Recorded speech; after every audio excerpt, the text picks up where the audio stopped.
Welcome back to the Behind the Well Show. I'm your host, Roger Abel, here with Elias, Randel, and we're going to talk about a very simple financial planning idea today. And that's all the financial advice you will ever need fit into one index card. What do you think about that, Elias? This guy actually, so I probably learned of him 2 or 3 years ago, and he's one of my financial heroes. I think it's kind of like it almost reminds, because in our business and financial services, it's like it can get so complicated, and you can watch CNBC and you can really get into the weeds of the financial markets, and everything can become very complicated. So it's almost like this guy, he simplified our business down to an index card. And it's like, you know how Babe Ruth did it on hot dogs and beer? It's like this guy just simplified it, and he's doing it on an index card, and it works. So let's reveal who this is. It's Harold Pollack. And so I went and researched him. I, truth be told, had never heard about this until you and Molly brought it up to my attention. Never seen this, so I clearly went out and did some research. But this guy's smart. He's a scientist for the University of Chicago. He studies like social problems that people have. And what he did is he came up with the index card idea. And today we're going to talk about it because some of these are really good ideas. Some maybe I don't agree with, but for the most part, he did try to bring balance to the financial services industry. And I actually watched a YouTube clip of an interview he was doing on PBS, where they went to his house and they interviewed him about how he came up with this idea. And one thing struck me as they went through the interview. They went to his garage, and the interviewer started walking around his car. And Harold Pollack goes, hey, there's a little bit of rust under here. You can feel the bubbles. And he's got this white car, and it's just filled with rust. And the guy goes, but you could have a nice car. And he said, I could have a nice car, but my car's not important to me. And I've decided in my life that I should spend the money on things that are important. What's important to me is my family, going on vacation. My car's not important, so I don't spend any money except the bare minimum on it. And we've talked about this with people before, and this is really the lifestyle design idea versus just this strict budget. When people think of a budget, they think of, well, I allocate 30% to my house and 20% to this and 18% to this. He subscribes to what we've talked about. Save first, spend the money on what's highly important to you and not what society thinks is important. What was the analogy you made in my office this morning? And it related to cars. I forget what you told me, but you told me some analogy last night. You were going to ref a football game or something, and you had a good analogy for me. Yeah, well, 2 things. I'm glad you don't listen to me when I'm telling you a story. I lightly listen. I'm just kidding. But so the neighborhood I was driving through, modest homes, pretty small. And not that small means it's a bad house, but it's an older neighborhood in town that we live in. And as I'm driving through, I'm noticing the houses are older, but all of the vehicles were basically brand new, and just kind of knowing the price of new vehicles and the price of homes. So there's absolutely people paying in that neighborhood. They're paying just as much or more on a monthly basis for the vehicle they're driving as the home they live in. And that's not necessarily an issue, and I'm not bashing on that situation. Those are probably people that have decided that having a nice vehicle fits their lifestyle more than having a bigger house, which is why they're living in that neighborhood. And then I did mention how I mentioned you, I just think it's odd that they're spending the same on their cars as they are in their house. And you said, which was insightful. I remember this. Yeah, and you said, well, that's not the problem. The problem is that they're actually totally fine doing that, but the only problem would be is if they're not saving. And that goes to this lifestyle design idea where the problem with people and their money isn't necessarily spending money on the lifestyle you want to have. It's just never getting started. It's never making a systematic savings plan. And if you're doing it, and I get a lot of people, I get a 3%. If I put in 3% at work, my company will give me 3%. And that's a good starting point, but that might not be the savings rate that's always going to maintain your lifestyle for your whole life. So what's more important is knowing what the contribution rate should be for your long-term savings goal. And then outside of that, you're saving those dollars and just have the life you want. Yeah. And what I like about this index card method is it really hits on all the things that'll help make you successful. It doesn't have hard rules that said you shouldn't buy a car. You shouldn't buy a new car. You have to do a 30-year mortgage or a 15-year mortgage. These are really, really simple rules that, for the most part, if you follow these, you'd be pretty successful. So let me kick it off with rule number 1. He states you should be saving 10 to 20% of your money. And we've said this from day one.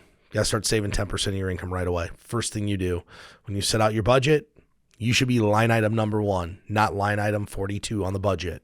You're 10%. And when I was researching this system, because like I said, I hadn't heard of this, he was doing an interview with a gal, and she said, well, it's easy to say you could save 10% of your income, but if you're only making $20,000, how could you save 10% of your income? And I thought about that, and that's actually fair, right? I mean, that would be pretty difficult. If you're making $20,000, how would you save 10%? So it got me thinking, okay, well, what's the next best thing if I can't save 10%? And it goes to the next index card. He says max out your 401k or equivalent employee contributions, which if you can't save 10 or 12%, you're not going to max it out. But I believe that at least getting the employer match, regardless of how much money you make, is important. Okay? Mm-hmm. That said, if you're in a lower pay scale, the whole idea here is not to scare people off of savings, but most people, how much is it to save 10% of $20,000? It's like $150 a month. It's a little more than $150 a month. I don't really care who you are. Most people waste $150 a month. Yeah. And right. And I do agree. It's, on certain incomes, it's harder to save, but at the end of the day, if you make it a priority and you do it, I mean, we all know, like every time you get a raise in your career, you always seem to figure out how to make it work, right? So if that 10% savings is just part of it, you're going to figure out how to make the rest of your life work around that. I think back to when I was in college. I worked basically the entire time I was in college. I worked 25 to 40 hours a week all through college.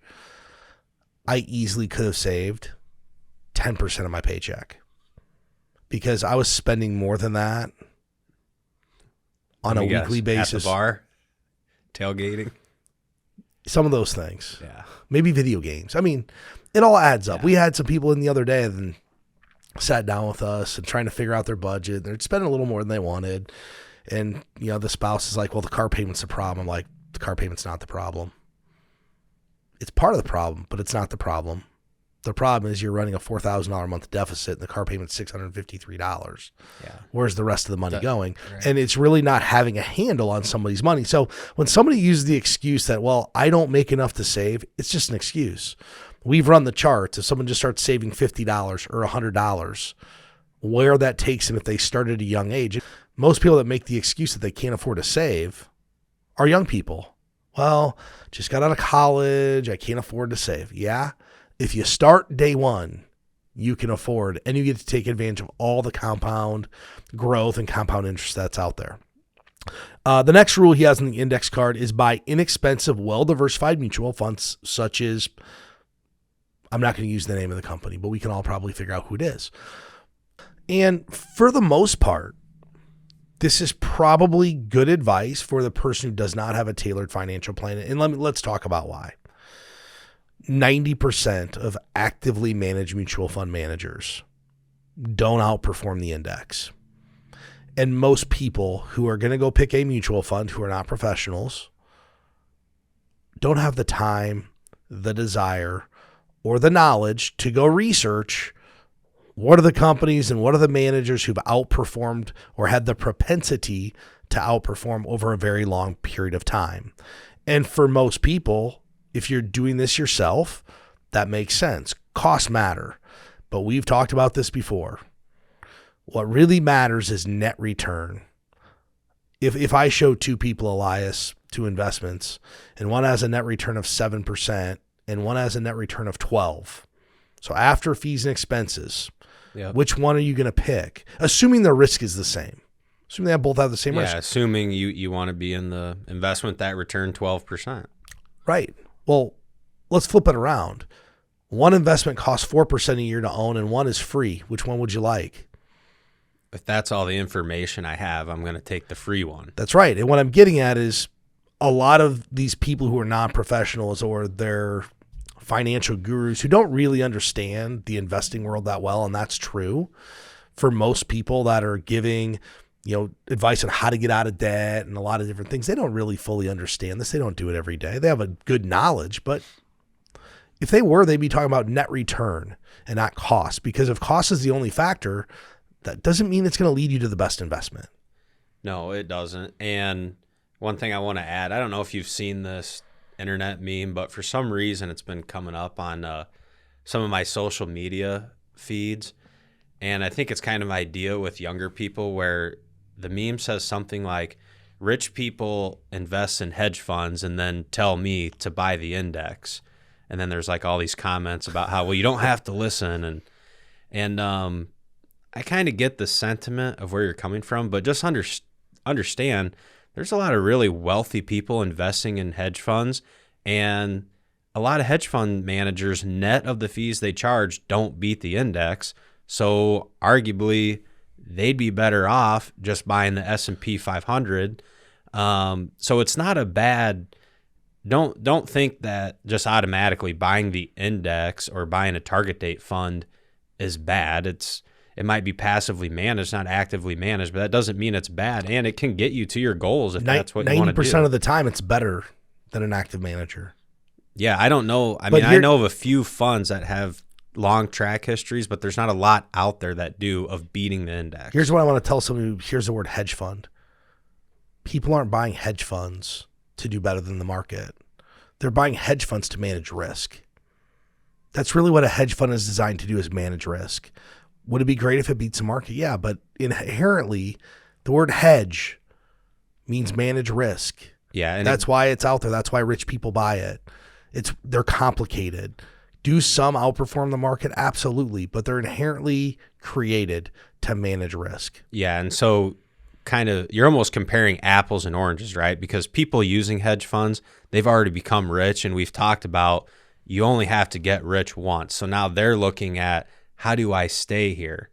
Young people accumulating, it's a totally different ballgame. Just keep buying shares every month, every 2 weeks, however it is, every week. Just keep buying shares of good investments, and eventually you'll be rich too. And for most people, I would agree with this card: buy inexpensive, well-diversified mutual funds, especially if you're doing it yourself.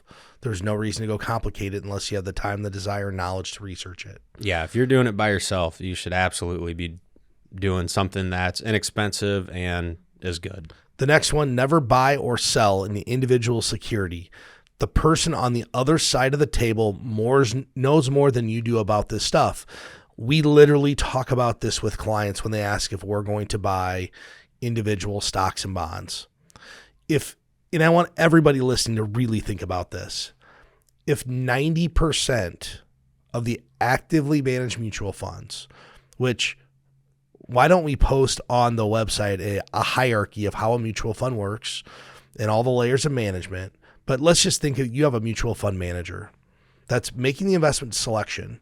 And below him, he has, let's say, 50 research analysts researching the individual companies that should potentially be bought or sold. Why in the world would any individual out there, meaning you work at the local, wherever, it doesn't matter, just a non-financial job, why in the world would you think you could do it better than the people that can't beat the index 90% of the time? You can't. So, and if an investment professional, if you have a stockbroker that says they're going to do better, no, they're not.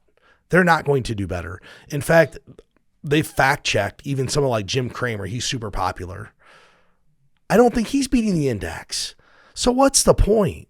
because we get to talk about the one stock we bought, we hit a home run on.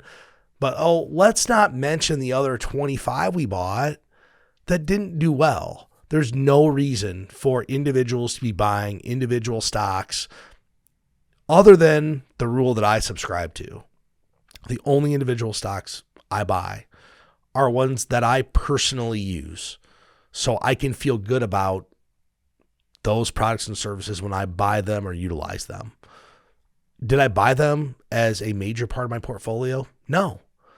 They're just there because I like to own them. Do I plan on retiring from these? No.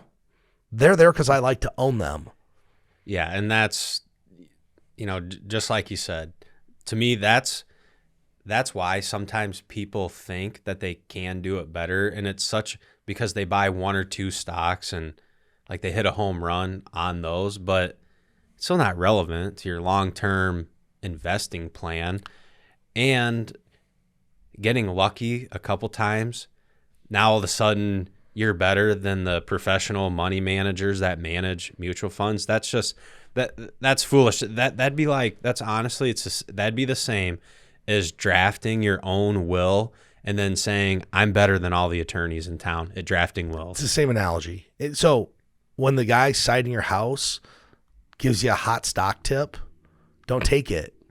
So I mean, seriously, they have no knowledge of this. Next, pay your credit card balances in full every month. And this should go without saying. If you're utilizing a credit card, you should pay your balance. Unfortunately, we had this discussion just the other day with somebody. And let's talk about why people actually don't pay their credit card balance. The real world of what happens.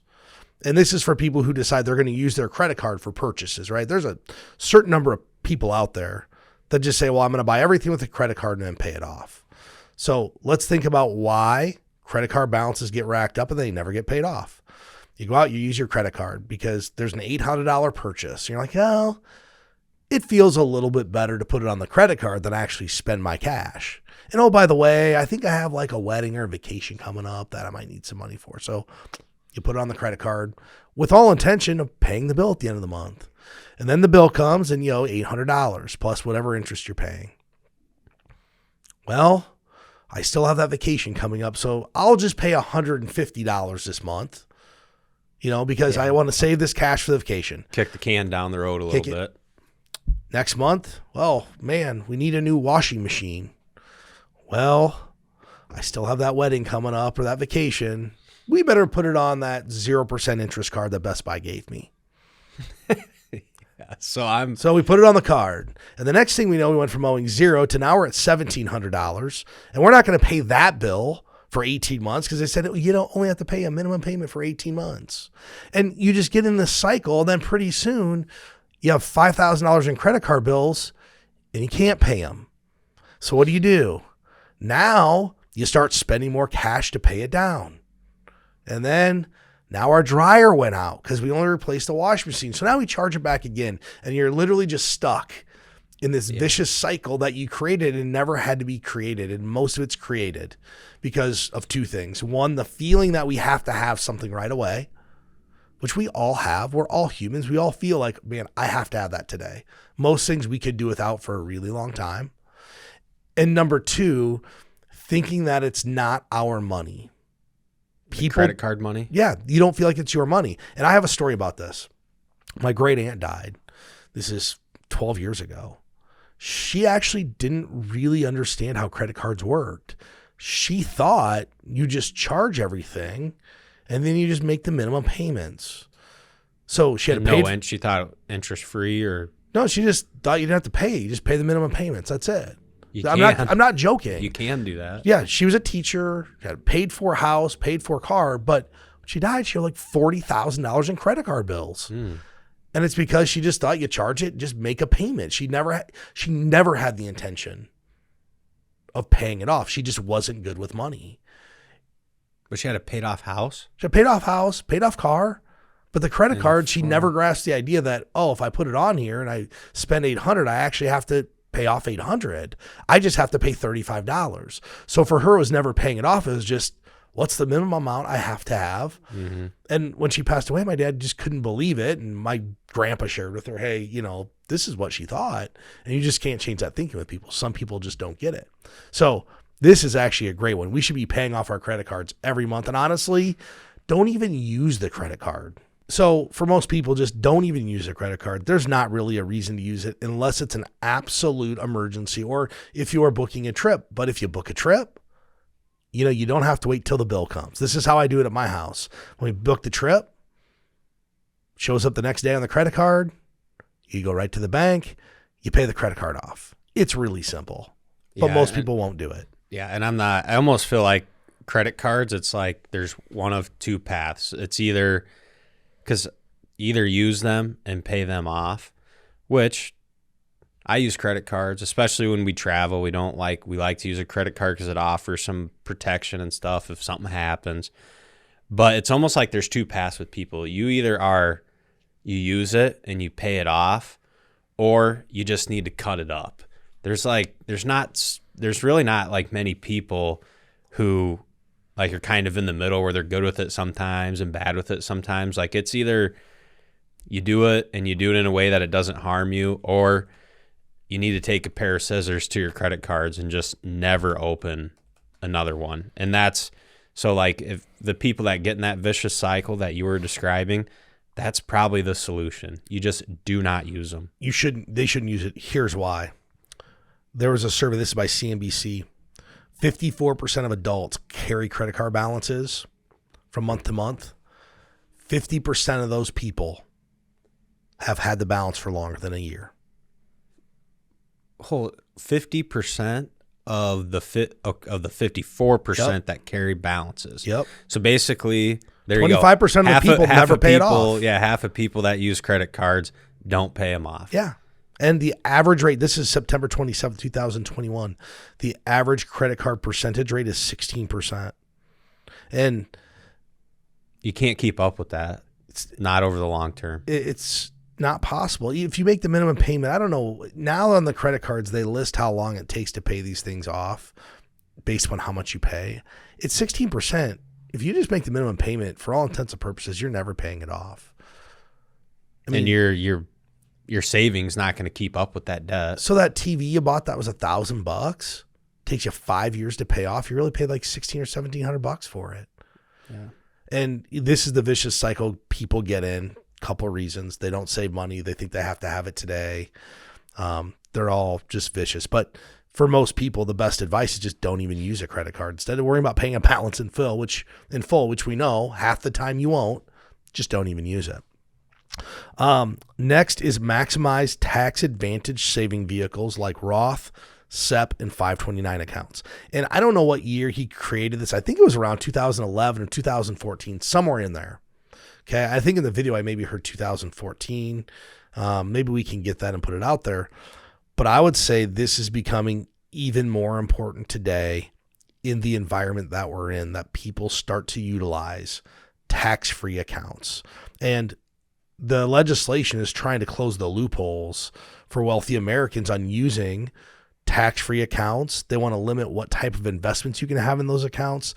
They've actually talked about limiting the amount of money you can have in those accounts. Yes, and those are all reasons. And then also in the long term, I believe taxes will go up eventually. I mean, it's scheduled to go up, we know, but and this kind of ties in with an earlier point about maxing out a 401k. So if you're listening, if you have access to a Roth 401k at your employer, I would absolutely take advantage of that. And then, but if you don't have access to that, kind of a good strategy that I like is start with whatever the minimum you need to get the maximum match from the company. Also, open a Roth IRA if you can. Some people make too much money to do a Roth IRA. So get the maximum match at work, max out your Roth, and then if you can still save more money, then I would go back to the 401k. I think people, especially younger people our age, the more money you have in those Roth accounts when you're 60 and 70 years old, you're going to be very thankful that you have that there. The next one on the list, pay attention to fees, avoid actively managed funds. We've already talked about this. Fees are potentially relevant. What's more important is the net return for the associated risk you're taking with an investment. If you don't know, you can default to some type of an index fund. So I'm not going to talk about this one more. Number 8, though, make financial advisors commit to the fiduciary standard. And most people don't really understand what fiduciary means. They feel like it's a good word. In its clearest form, it means the advisor has an obligation to do what's in your best interest. And in 2014, the Obama administration passed a law called the Fiduciary Rule, and it was going to require all investment professionals, insurance people, to be held to a fiduciary standard on any qualified or retirement type of money. That actually didn't end up becoming law, but what did was something called Regulation Best Interest, which requires investment professionals, insurance agents, all the above, to act in the best interest of their client. And here's what I'll tell you is, in my belief, and I know a lot of financial advisors, I know insurance people, but most financial advisors that I know act in their client's best interest, regardless if it's the fiduciary standard or not. It does not mean there's not bad apples. It goes back to this. Understand what you're buying as a product. Understand what you're getting in return. Understand the fee structure, the expenses. If you can't explain it, don't buy it. And if you're worried about having a fiduciary, that means you're paying a level or set fee for service, whether it's based on the assets that they manage, an hourly rate, or an annual retainer. The fiduciary standard means there's no commissions involved for the most part. And that's the easy way to discern who you are working with. But most people are working in your best interest. There are bad apples out there. It's just hard to tell who they are. Yeah, I agree with that. I think the advisors that I know personally, that we know, are good advisors. So I think this is good advice. I agree with you, though.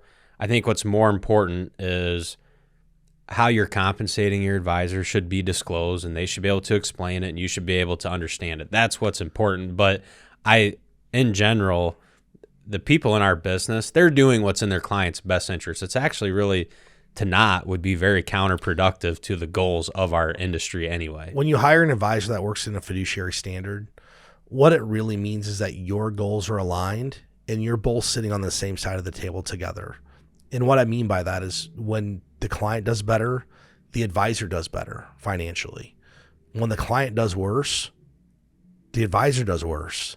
So you're on the same side of the table and everything's aligned. And this goes back to probably 2 of his previous comments, and it's pay attention to fees. Well, that's what you hire a fiduciary advisor to do, is make sure that you're getting the right return for the fee that you're paying in that fund. That's part of being a fiduciary is, well, why would the fiduciary have you have a mutual fund with a 3% fee if it's underperforming? They won't. That's why you're hiring them to do that work for you.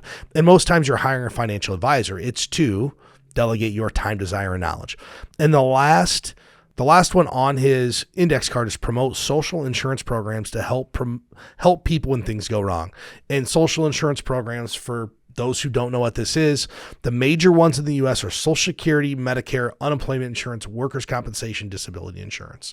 And these take a lot of heat and a lot of press, and people want to cut benefits or add benefits. At the end of the day, all of us in America are going to be on one of these social insurance programs at some point in time. Every single person, whether you say it or not. So everybody right now is entitled to Social Security. They're entitled to Medicare.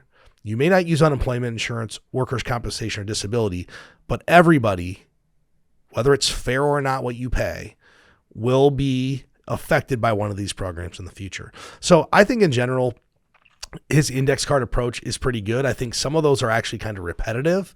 But my key takeaway from his approach, and we have subscribed to this mantra for a long time, pay yourself first and start saving 10 to 20% of your income day one. And most of this will just take care of itself. It will. And it can really be, it can be this simple. You could take this index card advice, and if you execute it just the way he lays it out there, it's going to work. From day one. It will work. It can be that simple. It may not work if you do it at age 50. Correct. But if you do it at age 22, 23, 25, 30, you have a high probability that this will work out for you. Yes. With that said, if anybody wants to get a financial plan or contact one of our advisors, you can get us at btwellshow.com. We'd be happy to help you. Thanks for listening.